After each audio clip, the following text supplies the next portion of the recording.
conteúdo, a gente vai falar um pouco de conceitos básicos a respeito da viabilidade técnica e econômica, definindo requisitos para o seu cliente, requisitos para a empresa, análise do mercado competitivo, avaliação de opções viáveis, recomendação de um produto e as considerações finais e resposta de algumas perguntas. Esse aqui é um assunto, assim, não daria para em uma hora cobrir extensivamente todos os tópicos. Eu vou tentar dar uma pincelada, mas tentar fazer algo bastante conciso e que traga, que tenha uma linha lógica aqui que dê para chegar a um resultado bacana no final.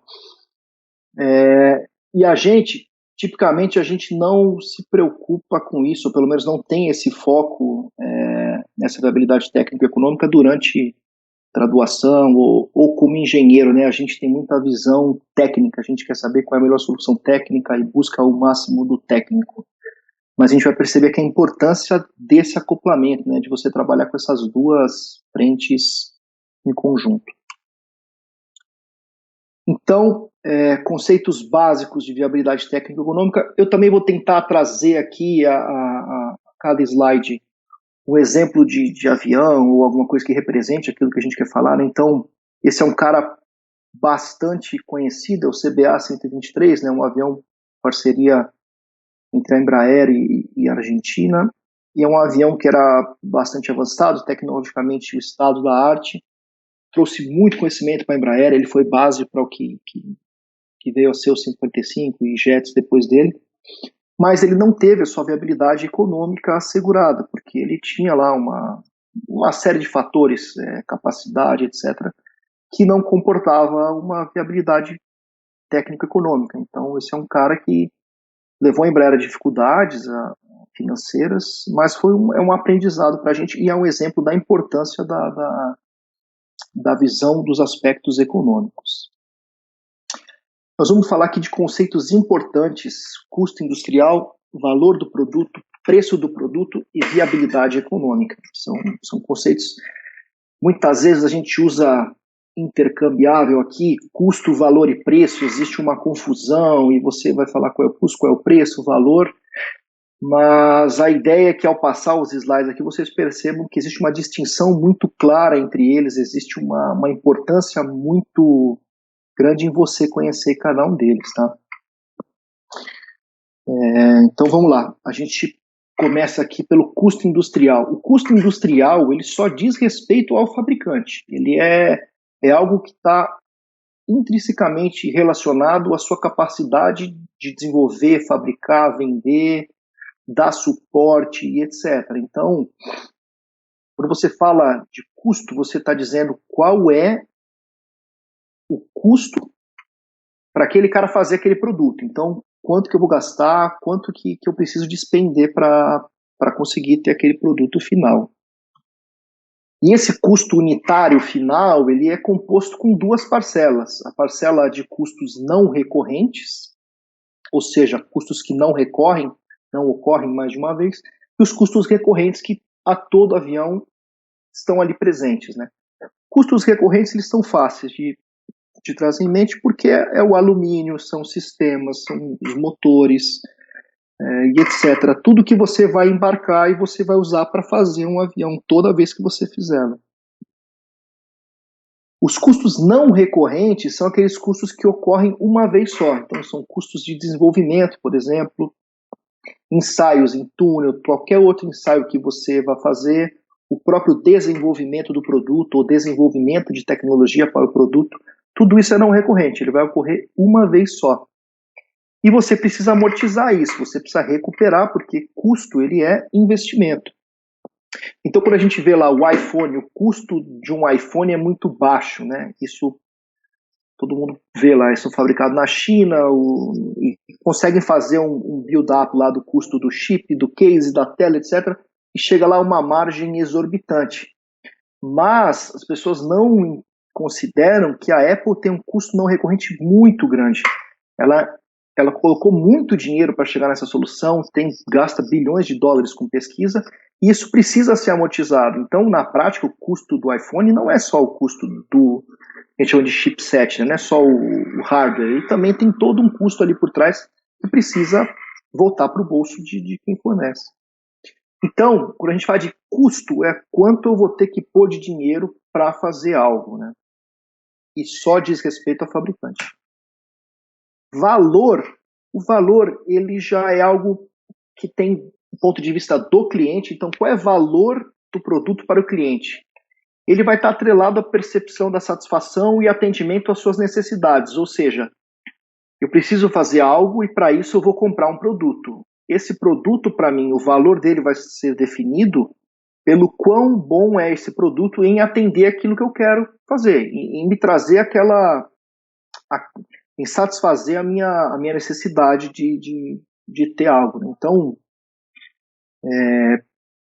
o valor do produto, aviação comercial, por exemplo, ele vai ser correlacionado com a percepção de satisfação e atendimento à necessidade do cliente, que é gerar receita. Um cara compra um avião para gerar receita, aviação comercial, né? Ele vende assento para ganhar dinheiro. Então é o assento milha. Então o valor que o cliente vai dar àquilo vai estar atrelado a quão bom é o seu avião em fazer aquilo. Para a empresa, você pode ter valores distintos. E aí depende de cada produto, depende do contexto temporal da empresa, de todo o portfólio que ela tenha, mas pode ser desenvolvimento de tecnologia. Então, eu vou fazer esse avião com essa tecnologia, um avião pequeno, para que eu possa entender, conhecer essa tecnologia e trazer para os meus produtos maiores. Ou eu posso fazer esse produto porque eu quero prestígio, eu vou fazer esse é o cara, é o best in class, eu vou realmente trazer um retorno muito grande para a minha marca. Retorno do investimento, tipicamente, é o grande valor que se busca em produtos. Pode ser um novo mercado, diversificação de portfólio. Então, cada produto para a empresa vai entregar um valor diferente. Isso vai estar correlacionado com o portfólio da empresa versus o mercado e as oportunidades que ele tem naquele momento. E o preço do produto? O preço, ele é o valor expresso em unidade monetária, em cash, é dinheiro mesmo, é o bolso, que o cliente vai estar disposto a pagar pelo seu produto. Então, veja, preço não é custo, porque é o preço de aquisição. E ele também não é valor, porque o valor é algo que ele te entrega e você acredita que ele entrega seu valor. Isso aqui é o quanto você consegue converter essa satisfação em dinheiro saindo do bolso. E esse preço, ele vai ser definido pela satisfação do cliente que o seu produto entrega, mas ele também vai ser comparado às demais alternativas do mercado, porque o cliente ele tem a opção de comprar, como eu disse, o iPhone ou comprar um Samsung. Por que ele vai pagar mais no Apple? Talvez ele enxergue um valor maior ali, ou eventualmente não, ele enxerga um valor maior no outro, ou ele pode achar que a diferença de preço não justifica a diferença de valor. Isso vale para o avião. Na hora que o cara vai comprar um avião, se esse avião consome mais do que o concorrente, ele vai te pedir um desconto, porque ele vai falar, olha, esse cara não me entrega o tanto de valor que aquele outro camarada me entrega. Então você precisa de alguma forma abrir mão de algo. Então, passado esses três primeiros tópicos aqui, né, de custo, valor e preço, custo industrial, valor e preço do produto, qual que é a correlação desses caras? Como é que a gente faz o link entre eles? E aí é justamente o que é chamada viabilidade econômica, né? Por vezes, e aí você percebe assim, às vezes em trabalhos acadêmicos onde vão fazer análise de custos e etc., aí o cara parte do preço, estima uma margem mínima requerida para dizer qual que foi o custo. Isso aí é uma furada, não façam esse caminho, porque não existe correlação nenhuma entre preço e custo. Preço é o quanto o cliente quer pagar, custo está relacionado à sua capacidade de desenvolver aquilo com mais ou menos recurso, tá? E o valor é o que faz a conexão entre esses dois caras. Um outro ponto importante de preço do produto é que existe o preço de tabela e o preço de negócio. Então você vai ver lá, por exemplo, quando você vai na concessionária comprar um carro, você tem um preço de tabela. Dificilmente você sai de lá pagando o preço de tabela. Você vai barganhar, você vai pedir um desconto, etc, etc, e você tem de fato o deal price. E esse é o cara que tem que ser usado na viabilidade econômica, porque esse é o cara que no final das contas vai vir para o seu bolso, tá? Então, como é que a gente conecta preço, valor e custo? É a viabilidade econômica. Você necessariamente precisa ter um custo unitário inferior ao preço de mercado, certo? Se você é capaz de vender essa caneta aqui por R$ 2, você necessariamente tem que ser capaz de produzir por menos de R$ 2 para garantir que isso tenha uma viabilidade econômica.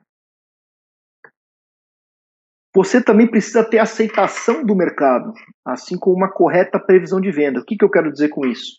Não adianta eu falar que eu faço essa caneta a 10 centavos se o mercado não aceita comprar ela a 2. O mercado vai falar, ela vale 15 centavos, ou ela vai valer 5 centavos. E ao mesmo tempo, o mercado não pode falar assim, ok, eu aceito comprar por 2, mas eu só tenho 3 pessoas que vão comprar. Então você precisa ter também uma previsão de quanto você vai vender, porque não adianta só ter uma margem. Como a gente falou, a gente tem aqueles custos não recorrentes. Então você tem que amortizar o custo recorrente mais o não recorrente. Tipicamente, o não recorrente ele precisa ser diluído no número maior de unidades, né? Então, é muito importante, além de ser capaz de manufaturar a um custo inferior, a você ter um produto que o mercado compra e compra com aquela previsão de venda que você estimou, né? E aí a atratividade do seu negócio ele vai depender de quão inferior é esse custo. Ou seja, qual é o tamanho da sua margem. Porque a caneta a R$ 2, se eu produzo a R$ 1,99, é uma coisa. Se eu produzo a R$ 1,50 é outra. Se eu produzo a R$ 1 é outra. E o volume de vendas também. Então você, como eu disse, né, não adianta você ter uma margem gigantesca em um produto só. Porque essa margem ela não vai te pagar todos os custos de desenvolvimento, certo? Ou pelo menos você vai despender muito dinheiro para ter pouco retorno, mesmo que seja uma vez só. Né? E aqui eu trago um exemplo, né? Esse é o Brasília, né? Ele é um avião que foi bastante aceito pelo mercado, ele é um avião tecnicamente muito bom, vendeu muitas unidades, ele é robusto, opera bem, é um cara até que busca uma substituição hoje dele, mas ele é um cara que não tinha uma viabilidade econômica ou uma margem tão generosa assim. A margem dele não era boa e ela trouxe as suas consequências para a saúde financeira da Embraer na época de pré-privatização. A Embraer era estatal, então ela podia arcar com margens não tão robustas.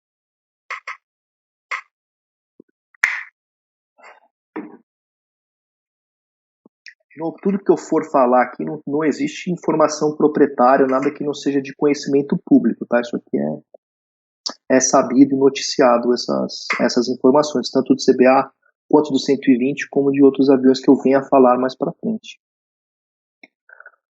Beleza, então cobrimos aqui os conceitos básicos. Então a gente já sabe os conceitos básicos da viabilidade técnico-econômica. Então vamos lá para a definição de requisitos do seu cliente. Aqui, esse cara é o AEW India, é um avião projetado pela Embraer também para a Força Aérea Indiana. Ele é baseado na plataforma do 145 e vocês podem perceber que ele tem uma série de sistemas, que é abastecimento em voo, SATCOM, antena de AEW, tem aqui algumas outras antenas e alguns detalhes particulares que são requisitos do cliente. Então esse é um cara, para mim, que ele realmente representa o desejo do cliente sendo atendido em um produto. E quais são os primeiros desafios, né, para você ter um produto tecnicamente e economicamente viável? Você tem que identificar qual é o mercado-alvo. E dado aquele mercado-alvo, você deriva o que são os seus requisitos. Então, puxar um pouco da outra live lá, né, onde eu falo desse entendimento de requisitos e fazer a definição deles na parte conceitual. Isso é muito importante e tem muita correlação com a viabilidade técnico-econômica. Primeiro, você tem que entender os requisitos, você tem que saber o que o seu cliente quer e se aquilo de fato representa um atendimento do desejo do cliente, porque muitas vezes você traz lá um requisito congelado, e eu vou trazer um slide para mostrar um pouco disso, que eventualmente não representa aquilo que o cliente queria. Tem uma frase atribuída ao Henry Ford, que que fala o seguinte: se eu perguntasse para os meus clientes o que eles queriam, eles provavelmente me diriam cavalos mais rápidos, certo? Ou seja, ninguém ia chegar com um carro, porque o cara ainda não sabe que o que ele quer é um carro, ele quer chegar de A para B mais rápido. O iPhone é um outro exemplo de algo que não foi oriundo de requisito de cliente, né? Isso aí foi um entendimento da empresa que aquilo traria uma satisfação, atenderia um anseio dos clientes. Então, esse entendimento e garantir que atenda de fato o que o cara quer é muito importante. Rastrear lá na raiz o que você quer fazer quando você se propõe a cumprir um dado requisito. E qual a correlação disso aqui com a viabilidade técnico-econômica? Ela vai ser o diferencial entre você ter um produto que cumpre ou não cumpre o que o seu cliente quer. É a atratividade.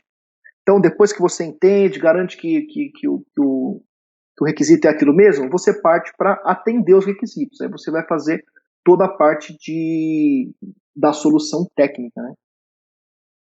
E, logicamente, você precisa avaliar os requisitos um por um e entender quais são os impactos e se aquilo de fato agrega ou não valor para o seu cliente, né?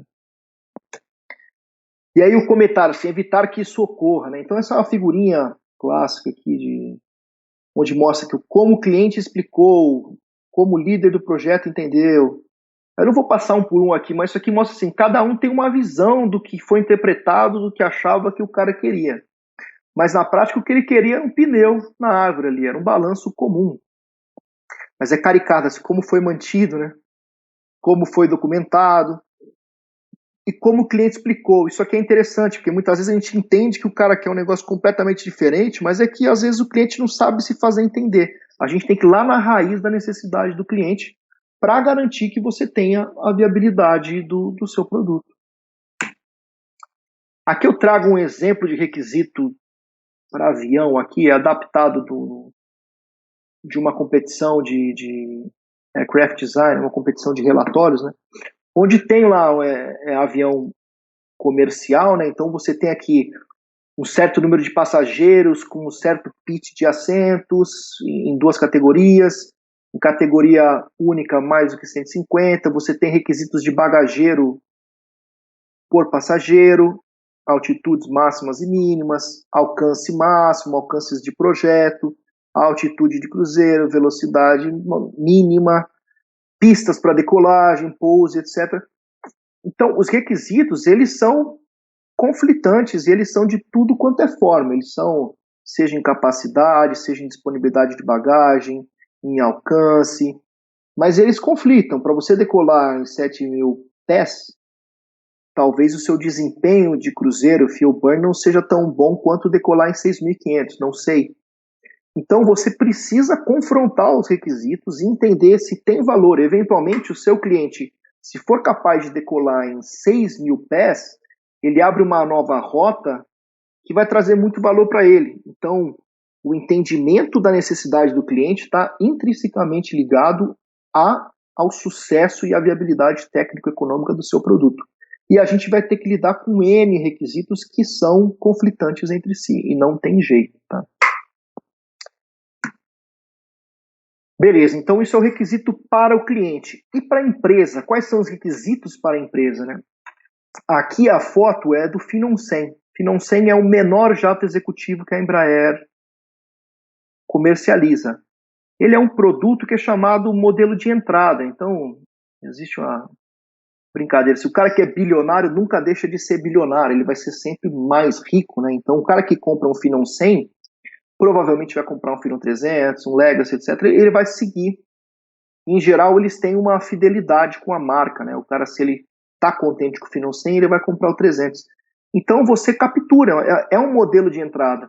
Esse cara, se vocês olharem as entregas, ele entregou muito quando começou a entregar. Hoje já não entrega tanto, o sucesso dele é um pouco menor, mas ele está ali porque ele ocupa uma lacuna no portfólio da empresa, ele garante que você vai trazer clientes para subir e você também consegue manter a sua base de clientes, né? Então, eventualmente, é um programa que vai te dar uma margem financeira que não necessariamente é aquela margem financeira maravilhosa, mas ele está ali e quando você avalia o conjunto do produto, do conjunto do seu portfólio, ele é um produto que faz todo sentido, porque ele tem a sua viabilidade e ainda assim, e além disso, ele traz clientes e fideliza os clientes, né?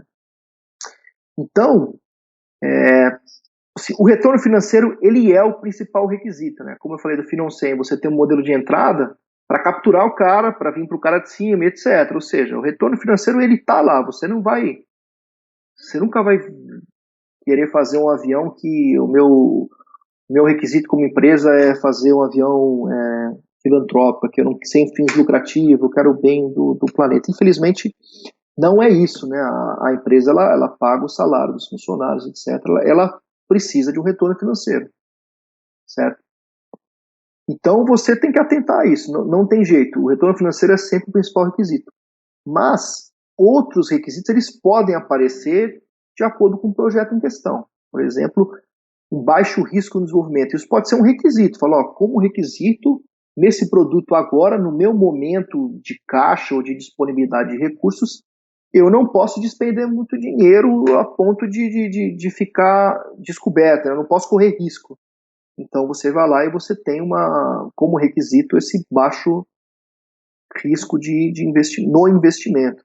Diversificação no portfólio de produtos. Então, eventualmente, você, como eu disse, né, imagina que eu tivesse um Finon 300 e vou fazer um Finon 100, que ali tem um mercado menor, tem menos retorno que o 300, mas você busca diversificar o seu portfólio. É aquilo que as empresas fazem, em geral, ela tem aviação comercial, executiva e defesa. Você está diversificando, porque quando uma unidade de negócio não está boa, a outra carrega os pratos, né? Desenvolvimento de nova tecnologia, já foi citado, né? Você pode estar querendo, numa plataforma de menos risco, desenvolver uma tecnologia para trazer para outra, ou capacitar a sua empresa naquela tecnologia.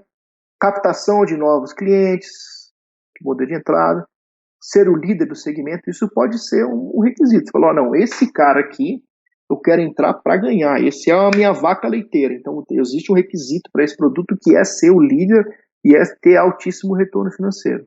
Pode ser também. Mas, de novo, esses requisitos eles vão ser definidos de acordo com o produto, com o momento da empresa, com o cenário competitivo bastante mapeado. Então, você vai ter cada hora um requisito distinto. Né? Passando aqui agora para análise de mercado competitivo, então, não adianta você olhar só para o seu umbigo, né? Você precisa conhecer os seus competidores e entender o mercado onde o seu produto será inserido. Então, não basta considerar os competidores atuais, você tem que identificar os movimentos dos concorrentes e possíveis futuros produtos. Por que a gente... Poxa, eu estou olhando aqui, a figura cortou aqui, né? Enfim, espero que não corte mais aqui. Então, vamos lá. Aqui, pronto. Não basta considerar competidores atuais, você tem que identificar o movimento futuro dos seus concorrentes. Por que a gente diz isso?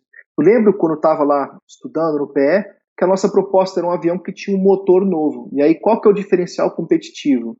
O diferencial competitivo é ter um motor novo. Pô, mas aí o seu concorrente vem e coloca esse motor nele.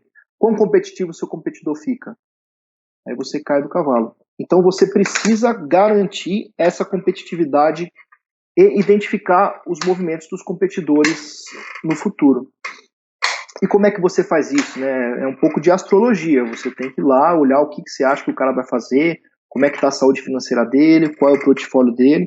Então, as empresas, elas têm grandes grupos da chamada inteligência competitiva. Elas ficam lá olhando, o fulano de tal conseguiu aporte, fulano de tal está com dificuldade financeira.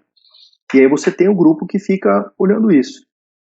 E aí você tem diversas formas de fazer essas análises. Uma muito boa é o SWOT. Você pega lá as forças, fraquezas, oportunidades e ameaças. Então você pega cada concorrente e faz uma análise desses 4 tópicos dele para você poder entender no que o cara é bom, aonde você pode ser melhor do que ele, aonde que ele pode te dar um salto e te pegar despreparado, o que tem de oportunidade ali que você enxerga e você consegue fazer melhor. Então, é fundamental o conhecimento do mercado competitivo, mas também fundamental você fazer essa extrapolação, você fazer o entendimento do que vai ser o movimento deles. E aí é muito difícil você prever, porque mal você consegue prever o que a sua própria empresa vai fazer.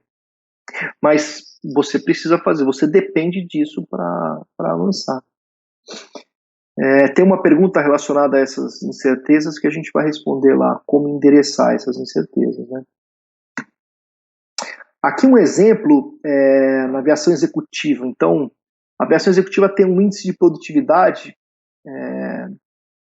que está muito atrelado ao que é valor para o cliente. Então, é comprimento de volume de cabine, distância de decolagem, velocidade e dividido pela pista de decolagem. Ou seja, são parâmetros que eu quero maximizar. Então, quanto maior o meu índice de produtividade, maior o preço que eu posso cobrar. Tem uma correlação mais ou menos boa, né? Uma correlação que permite indicar para a gente as coisas as lacunas de mercado. Mas um ponto aqui interessante é o seguinte: percebe aqui, tem 2 outliers aqui, né? Então você precisa entender, poxa, por que esse cara, com esse índice de produtividade que eu esperaria ter um preço por aqui, está com um preço tão mais alto? O que ele entrega a mais que os caras gostam? Então você vai lá e faz uma análise pontual e entende o porquê que esse cara está caindo fora do gráfico. Um outro ponto interessante também, você percebe aqui tem uma lacuna muito grande, então você pode identificar isso aqui como uma oportunidade. Então se eu coloco um produto aqui, não tenho ninguém. Pode ser, pode não ser, pode não ter ninguém ali porque já tenha tentado estar e não conseguiu, ou tem algum outro blocker. Um exemplo de aviação executiva, você tem distâncias específicas de transcontinental, transpacífico, transatlântico. Então, eventualmente, você fazer um produto que tenha um pouquinho mais de alcance aqui, ele não te permite abrir novas rotas. Ele é um cara que é mais capaz, mas ele não é o diferenciador do produto. Você, ao passar dessa distância, é interessante que você já seja capaz de fazer um voo, por exemplo, transpacífico. Então, assim, não estou dizendo que é o caso aqui, mas você precisa, ao fazer essa análise competitiva, entender também se existe uma lacuna. Então, tem uma frase interessante que é o seguinte: existe um nicho no mercado, mas existe um mercado no nicho? Ou seja, tem um buraco ali, mas nesse buraco dá negócio? Essas são respostas que precisam ser respondidas e endereçadas coerentemente. Aqui um outro ponto em aviação militar, mas assim, independente de qual tipo que seja a aviação, aqui a gente só tem o alcance e payload de alguns aviões, né? E a bolinha é o tanto em operação. Você percebe alguns grupos distintos aqui, né? Mas você percebe de novo uma lacuna muito grande aqui. Essa lacuna aqui, muito provavelmente, é troca de requisito. Com mais de 4.000 quilos de payload, um avião dificilmente conseguiria se manter no parte 23, pelas frações de peso e etc. Ele estouraria o limite máximo de peso. E aí você percebe que ao passar do parte 23, você vai para o parte 25 e aí você já faz de acordo com o que é mesmo, porque o avião vai ficar mais pesado, o avião vai ter mais redundâncias, vai ter outros requisitos que não fica atrativo financeiramente você posicionar um avião aqui. Então, de novo, qual que é o comentário, o heads up aqui? Identificar lacunas de mercado e identificar o racional. Por que essas lacunas existem, né?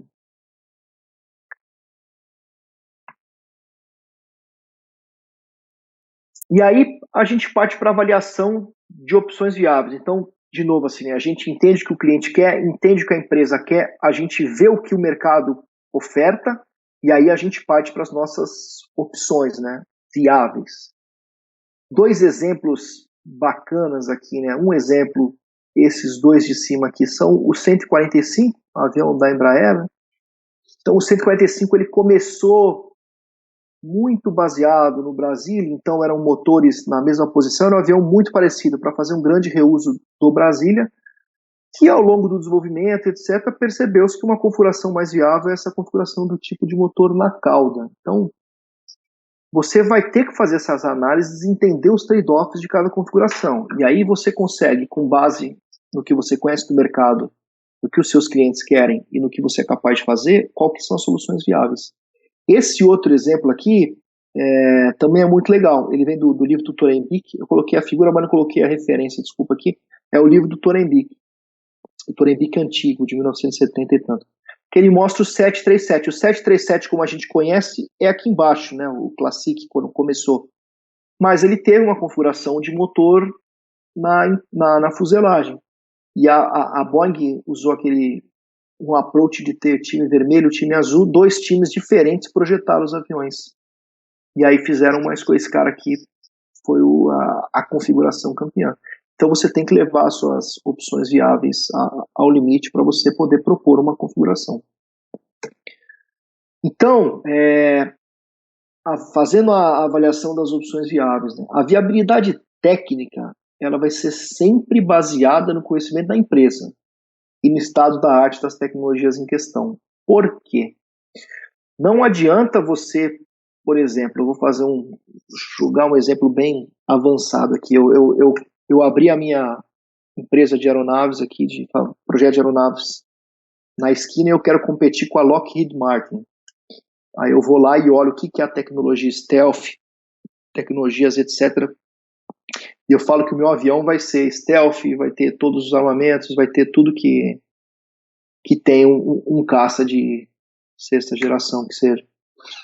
Isso não adianta eu falar isso, porque eu não tenho conhecimento para chegar naquela viabilidade técnica. Então, você precisa se basear no conhecimento da sua empresa. Então, isso é algo que cada empresa vai ter o seu processo, cada empresa vai ter os seus requisitos e as suas barreiras para fazer algo, né?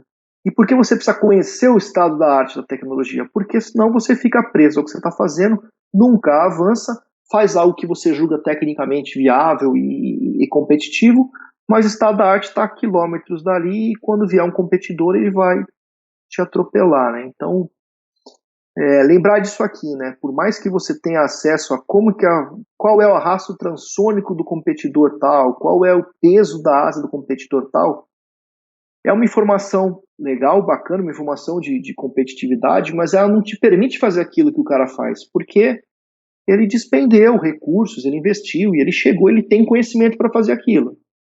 Então, o máximo que você vai ter é um conhecimento de quão longe você está ou quão melhor você está do que o seu competidor. E a viabilidade econômica, a competitividade do produto e a capacidade, eu cortei um pouco aqui, né, ela depende muito da competitividade do seu produto e a capacidade da empresa de produzir a custo competitivo. É aquilo que a gente falou, né? Então, eu tenho um produto tecnicamente viável, ele é barato, ele é capaz de ser produzido com um custo competitivo frente ao preço que o mercado está disposto a pagar. Uma coisa que a gente não comentou aqui, né? O preço de mercado ele é definido pelo líder. O líder de mercado é o cara que está lá, se impõe, e aquilo que o cliente enxerga de valor e paga aquele preço que o líder está pedindo. Qualquer um que não é o líder, ele precisa abrir mão de alguma coisa, ele precisa dar um desconto, porque ele não é o líder, ou seja, ele não é o melhor. Se ele não é o melhor, logo o seu cliente não está disposto a pagar tudo que ele paga para o líder. O seu cliente não enxerga todo o valor que ele enxerga para o líder de mercado.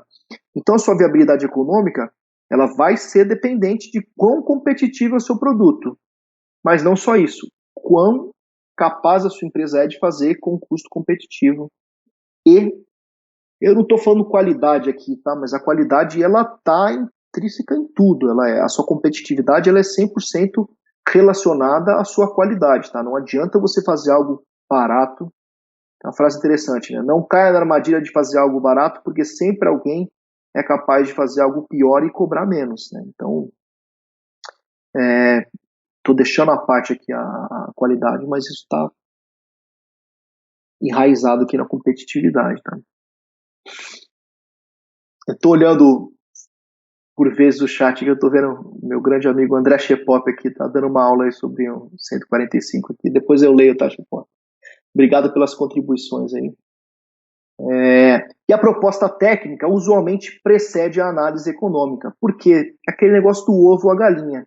Você não tem como dizer quanto custa um avião para ser manufaturado se você não sabe qual é a área de asa, quais são as tecnologias embarcadas. Então você precisa fazer primeiro uma rodada técnica, chegar no produto, faz a análise econômica e, em geral, é bom que eles caminhem juntos, né? Você tem lá a sua primeira solução técnica e com ele já sai qual que é o custo associado àquilo. E você, com base nisso, você vai fazer uns trade-offs, vai correndo nos paretos para entender como que a sua viabilidade técnica afeta a viabilidade econômica e vice-versa. Então isso é só uma nota aqui, né? Porque às vezes você vai ver que tem uma dificuldade em fazer análise econômica porque eu ainda não tenho um produto. Sim, exatamente. Então tenha um produto para fazer análise e depois você vai fazer a iteração para ver se aquele produto de fato é o de melhor viabilidade técnico-econômica. Pessoal, estou olhando a live ao vivo aqui, eu peço desculpa, acabou que está cortando um pouco, né, os slides aqui, né, eu deixei o espaço correto aqui, eu acho que deu algum problema técnico aqui, mas acho que não está comprometendo o conteúdo dos slides, tá? E aí o que você tem que fazer nessa avaliação de opções viáveis? Você deve esgotar a análise técnica, você tem que considerar todas as soluções propostas e eliminar sempre que possível com critérios quantitativos. Isso é muito importante, você não pode desprezar uma configuração porque, eu não gosto, vai dar muito trabalho, esse cara... Não, você tem que ir lá com fatos e dados e falar, olha, essa configuração proposta aqui, ela tem uma área molhada tanto a mais, isso acarreta peso, acarreta arrasto, aí eu tenho que aumentar a de asa, parará, X% de consumo, esse custo maior, pumba, aí você vai lá e consegue eliminar. E por que eu falo que sempre que possível? Porque existem muitas coisas que você elimina de uma forma qualitativa. Então, tudo que você conseguir eliminar qualitativamente também te traz muita agilidade. Você não vai ficar avaliando solução que não faz sentido. Então, por exemplo, você tem lá um motor na fuselagem traseiro. Muito provavelmente a sua empenagem vai ser uma cauda em T, talvez uma cauda em cruz aí como os Falcons. Mas sim, você ali rapidamente você qualitativamente consegue qualquer posição de asa, posição de empenagem, você consegue fazer algumas soluções e reduzir as suas análises para aquilo que de fato tem valor e aquilo que você de fato precisa explorar os trade-offs envolvidos, né? Mas você tem que fazer o esgotamento da análise técnica, porque você não pode esquecer, o seu competidor ele vai fazer isso. Então, se você tiver preguiça e quiser avançar com a primeira solução que chega, o seu produto ele vai ser, lá na frente, ele vai ser castigado pela sua preguiça. Avaliar todos os aspectos que influenciam na percepção de valor do cliente. Isso é muito importante. Então, tudo que o cliente enxerga como valor, você precisa avaliar, você precisa estar sempre com uma lupa enxergando se aquilo de fato entrega valor, se aquilo de fato é o que o seu cliente busca, mas isso você tem que estar sempre com aquele norte lá, que é o valor do cliente. Javier falando um pouco aqui da isonomia dos trade-offs, né? Esquecer desejos pessoais. É exatamente isso aí, Javier.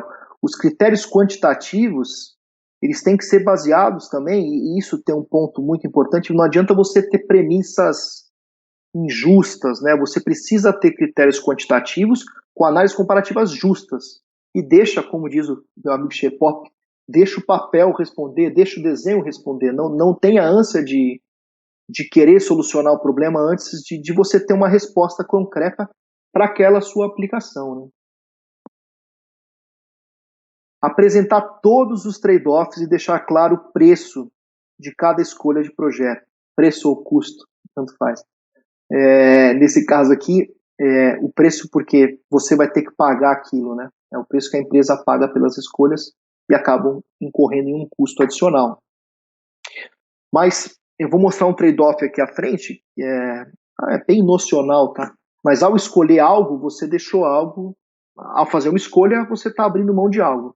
Então você precisa falar, olha, a escolha foi tomada por esse caminho, porque a gente identifica que isso está de acordo com a proposta de valor, é o que traz mais benefício para o meu projeto, e a gente vai seguir esse caminho.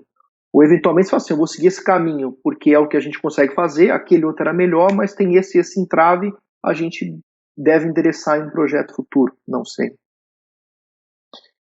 E aí você, no final do projeto, você apresenta um conjunto de soluções viáveis, com prós e contras de cada um, e, quando aplicável, a recomendação de uma solução. Porque não necessariamente ao término de um estudo conceitual ou de uma análise, você vai ter um cara só que você fala que é viável. Você pode ter, como eu falei, o que a gente busca no projeto conceitual, além da solução técnica, é o conjunto de requisitos que vai ter a maior probabilidade de sucesso. Então você pode ter aviões que cumprem a mesma missão, com mais ou menos mérito em um ou outro ponto, e que você eventualmente não consegue, você como fabricante, você não consegue tomar a decisão, porque os dois são viáveis, os dois cumprem os requisitos, um com sobra aqui, outro com sobra ali, e aí? Você precisa levar para o seu cliente de volta e falar, olha, eu tenho esses caras aqui, o que você prefere? Então, você, quando possível, se você conseguir fechar em uma solução, perfeito, falou, ó, do panorama inteiro que existe, só essa solução é viável, beleza. Mas se você chegar e falar, ó, tenho essa outra, você consegue analisar ali entre elas o mérito de cada uma delas para você direcionar a solução.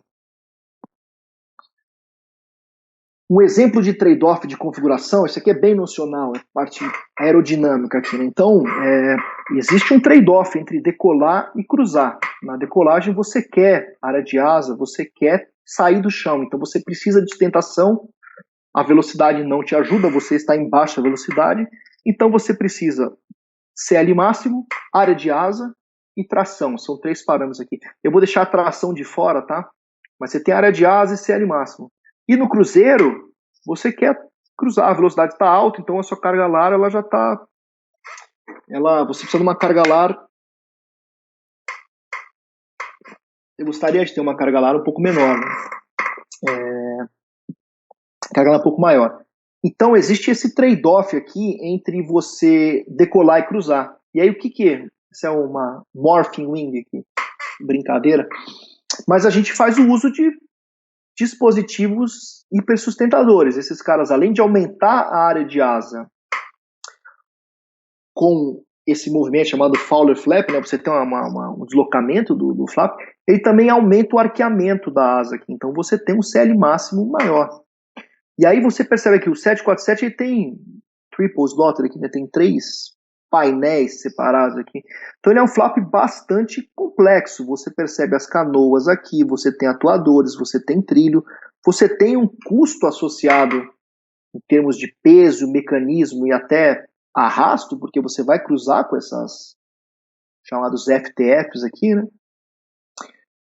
Por que você adota uma solução desse tipo? Porque você consegue ter uma asa menor em cruzeiro ao recolher o seu flap, que é o que a gente busca, uma asa que gere menos arrasto durante o cruzeiro. E aí existe um trade-off, até onde eu deixo a minha asa ótima para cruzeiro e exijo muito do meu mecanismo de flap, pedindo um flap extremamente bodoso, deflexões bodosas, mecanismos complexos e etc. Ou eu sou menos generoso aqui no cruzeiro, ou eu pago uma penalidade por ter uma área de asa um pouco maior, um consumo um pouco maior, e dou uma relaxada no meu requisito de pista. Eu dou uma relaxada no meu requisito de CL máximo. O SLAT também está aqui, vocês percebem? É outro dispositivo hipersustentador que no cruzeiro vai estar recolhido. Então existe um trade-off aqui, né? Até onde eu tiro o CL máximo dos dispositivos, até onde eu confio aqui em área de asa e tração. Esse trade-off ele é multidisciplinar porque ele envolve também a tração, tá? Mas é só para identificar que o avião ele é cheio de trade-offs.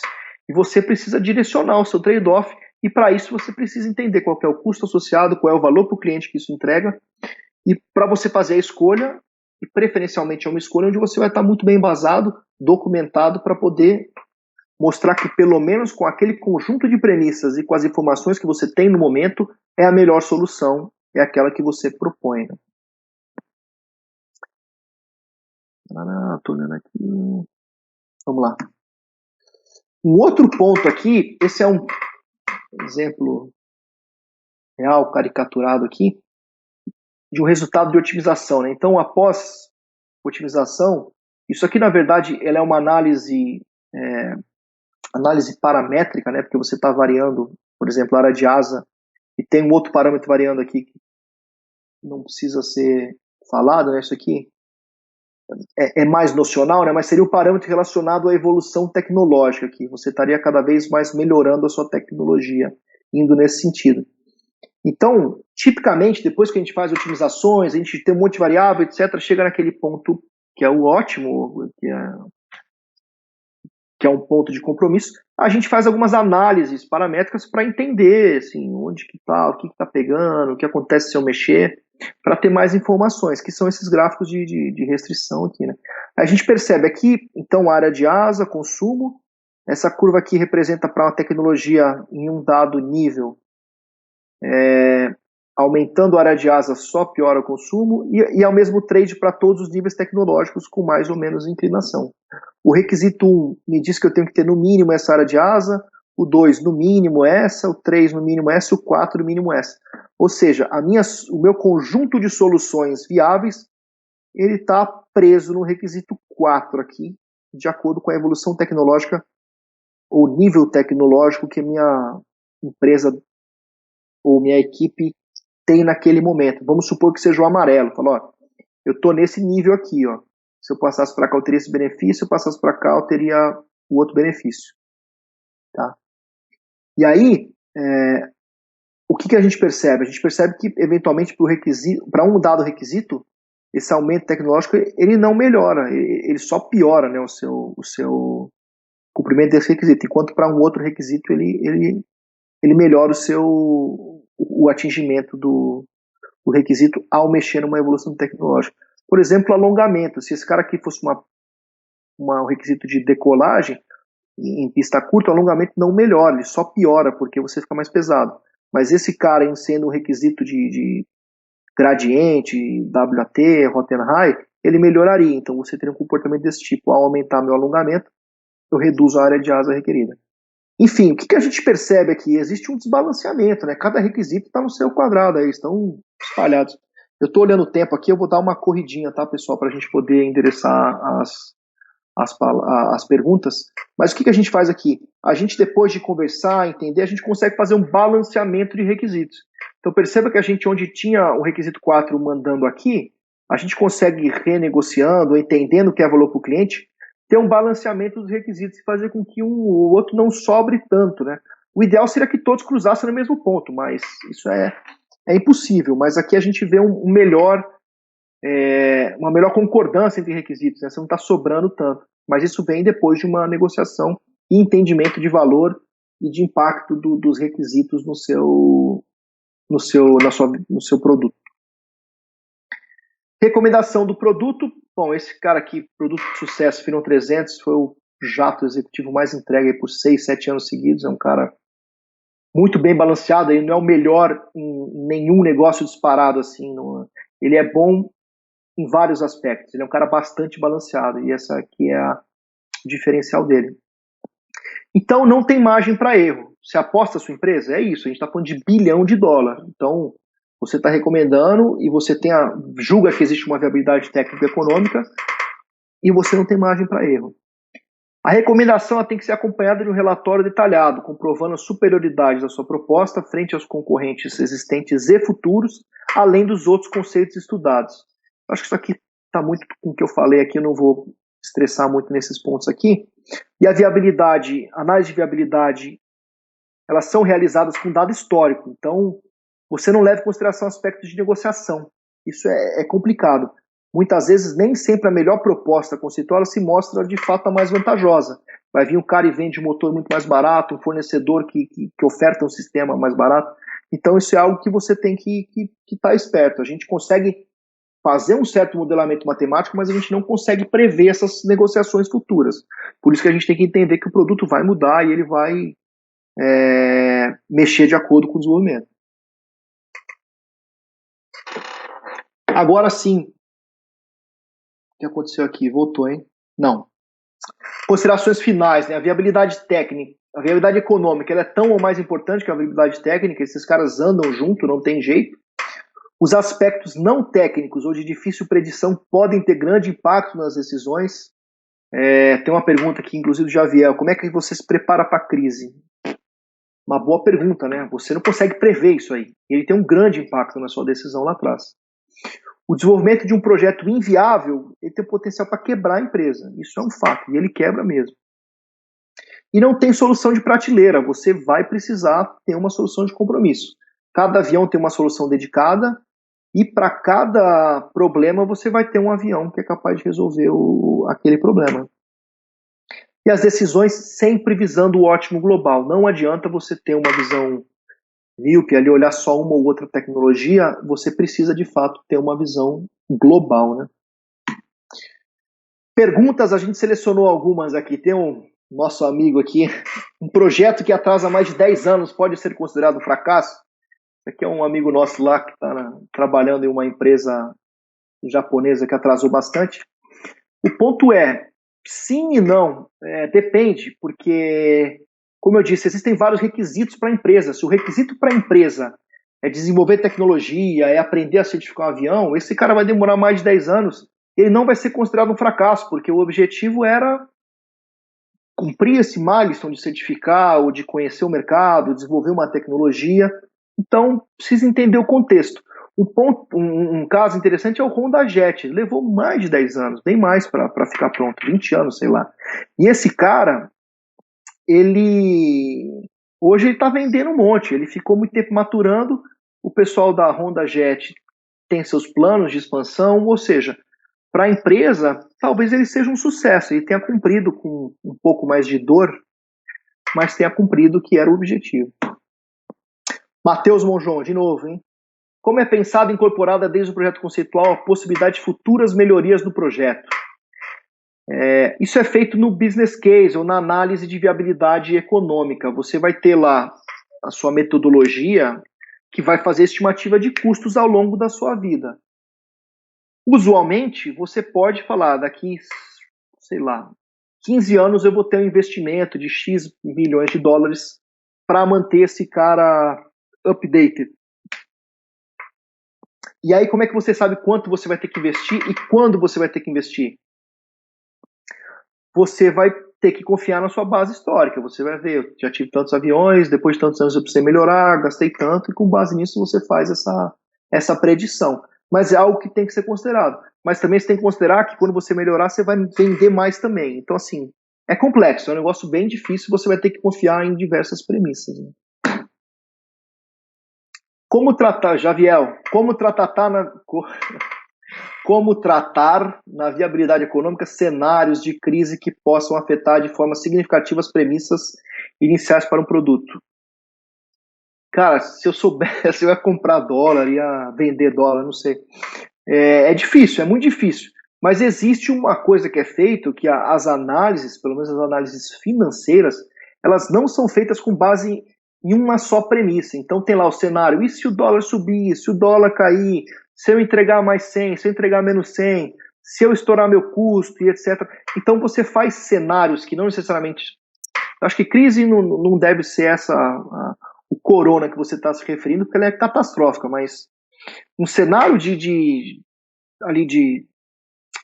voo turbulento, eles são feitos, essas combinações de possibilidade, para que você identifique quão robusto é aquele seu business case, né? Então é premissa, de novo é premissa. Eu acho que a última aqui, do Matheus Monjon, no projeto conceitual, quais aspectos técnicos são levados em considerações para garantir ou tentar reduzir custos de manutenção e operação no ciclo de vida? Custos de operação, claramente o consumo de combustível é algo que a gente busca reduzir, mas número de superfícies móveis, tipo de sistema de comando de voo, se vai ter APU ou não vai ter APU, tem diversos aspectos que vão comprometer quanto que seja custos de manutenção, seja custos do life cycle cost do produto, né? Então, por exemplo, acessibilidades, está tudo atrelado ao custo de manutenção, né? Alturas de trem de pouso, coisas que você consegue indiretamente. Diretamente você não consegue garantir isso, mas você consegue, usando o conhecimento de aviões passados, tomar algumas decisões. Por exemplo, todos os sistemas têm que ser acessíveis com uma porta só, então você usa isso na alocação de sistemas, você tem formas de indiretamente endereçar isso no projeto conceitual. As perguntas que a gente selecionou eram essas. Se tiver interesse e tempo, a gente pode escolher alguma aqui Ô, Tarek, tem uma aqui... do chat. Tem uma aqui do chat, do Sérgio. Não sei, Sorbiri, você está na escuta aí? Consegue entrar com a gente? Acho que meu áudio está mudo. Agora sim. Está me ouvindo? Zambrano pergunta. Sorbiri demorou, vou responder. O Zambrano perguntando aqui como é que o... Não, pera aí que eu tô sem áudio. Tá me ouvindo Opa, aí? Agora eu tô. Ah, beleza. Tem uma pergunta aqui do Sérgio, ó, bem interessante, né? Como é que você trata esse assunto aí para aeronaves, por exemplo, militares, né, que tem recurso infinito, digamos assim, né, para desenvolvimento? Como é que vai lidar com esse balanço, né, técnico e econômico para aeronave que, assim, é esforço de guerra, né, digamos? Exatamente. Ali, esse aspecto econômico, ele pode ou não ficar um pouco de lado. Se você olhar bem lá, o Kerry Johnson era um cara que, uma das regras dele lá é manter o custo dentro do acordado, né? Por mais que você tenha bolso infinito, você tem um budget alocado. Então, assim, fala assim, eu vou ter um desenvolvimento, desculpa o palavrão aqui, desenvolvimento super tecnologicamente avançado, eu vou ter uma tecnologia stealth, etc., vai custar bilhões de dólares. O cara te dá esse bilhão. Agora, você tem que garantir que você vai executar com aquele bilhões de dólares no prazo que você orçou. Então, esse casamento do técnico econômico, ele precisa, você tem que ter uma proposta que seja efetivamente robusta, que você consiga executar com aquele custo que você orçou. Mas existe essa questão de você... Existem até definições de custos diferentes, né? Até onde que o custo vai por a consideração de custo para o fabricante vai na aviação de defesa para a aviação comercial, né? Porque a aviação comercial você se preocupa até na operação e etc. E o militar é até o chamado flyaway cost, que é o custo que ele vai entregar o produto e não se preocupa mais. Então, eles têm essa viabilidade econômica, mas o foco é maior na parte do desenvolvimento mesmo, e não em garantir que você tenha cliente e etc. lá na frente, porque o cliente já está garantido, né? Bacana, um foco diferente, né? Tem uma pergunta aqui do Zambrando, ó, meio sugestiva talvez. Como o acordo com fornecedores afeta a viabilidade técnica e econômica de um produto?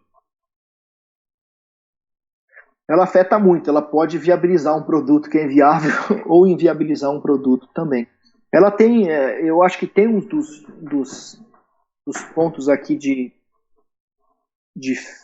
finalização aqui, que esses aspectos não técnicos ou de difícil predição, eles têm um grande impacto na decisão.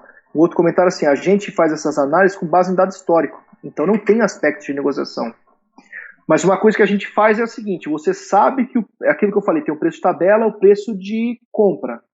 Você sabe que quando você pergunta para o cara, ele vai falar que o componente custa X, mas você sabe, por dado histórico, que na hora de fechar você consegue 70%, 50%, sei lá.